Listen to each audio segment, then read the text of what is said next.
Hey, Kurt Morrison here. Welcome back to Maximize Your Influence. In fact, go to MaximizeYourInfluence.com, get the podcast. This week I interviewed Dana Wilde of Train Your Brain. You want success? You're wondering what's taking so long?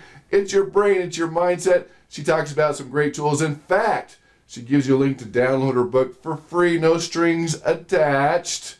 Go to the podcast to listen to that. But on this channel, what I do is supersize, kind of enhance, enlarge, whatever word you like, some of the topics we talked about on the podcast, and this time it's fear. How does fear affect persuasion? Now, we know fear is awesome, and persuasion creates urgency, scarcity. That's why people buy insurance. That's why people buy guns. That's why people FOMO into things. What's FOMO? Fear of missing out. And so there's an element to that, and I've done podcasts on that, but I want to take a little bit different approach here about your fear.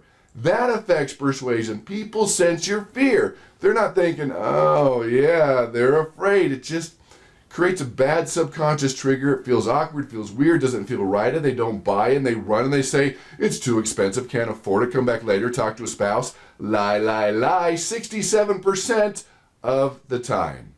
So think about your fears. What are your fears? Is it fear of criticism, fear of rejection, fear of no, fear of what people might say? And we're putting the fear of spiders and snakes over here. I'm talking about the fears that affect you on a daily basis in the persuasion process. The fear of success, a major fear out there. Isn't that crazy? People are afraid of a nice car, nice home.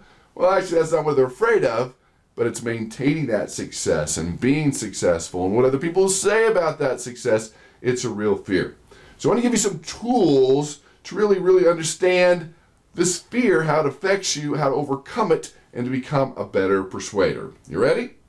Number one, you were only born with two fears. That changes everything when you could understand that. A newborn baby, two things will start a newborn baby: fear of falling and fear of loud noises. What does that mean to you? That all these fun little fears that are holding you back, that are costing you money, that hurt your ability to persuade, you've learned them so you can unlearn them. And start slowly, maybe. There's a study with the fear of dogs, for example, with kids. Just slowly get them to look at the dogs and other people playing with the dogs. Maybe a video in a room with the dog, and eventually pet the dog. You can overcome these things, but the key thing with fear is you got to get on that horse fast. This is what I mean. If you had a bad experience with public speaking and you wait a week, a year, 2 years, that little seed of fear is going to grow into a tree and become hard to overcome. You do it the next day, the next hour, right away. Get back on track. That's very important for fear. Okay? Now, number two, fear is the same thing as excitement. You're like, Kurt, what do you mean here? Well, your body secretes the same chemicals, whether it's fear or excitement, and it's very similar to your body. So turn that fear into excitement. Take some breaths. Realize the benefits of closing the sale, of influencing the person. Whatever you need to do, it makes a big difference to change your mindset that you can handle this fear. Number three, fear is a good thing. I'm glad you have fear. I'd be afraid for you if you didn't have fear. That means you didn't care, you were indifferent, and you weren't passionate about what you were talking about. That's the challenge. This is okay. Now, when I teach executives and politicians, about persuasive presentations, you got to figure out that number one fear in life is the fear of public speaking. And that's okay as you channel that fear into excitement. I talked about that, but even bigger than that, getting those butterflies, that nervous tensions, getting those butterflies to fly in formation. It's okay. It's a good thing. It's natural. You should have fear. And with that mindset, it does not paralyze you.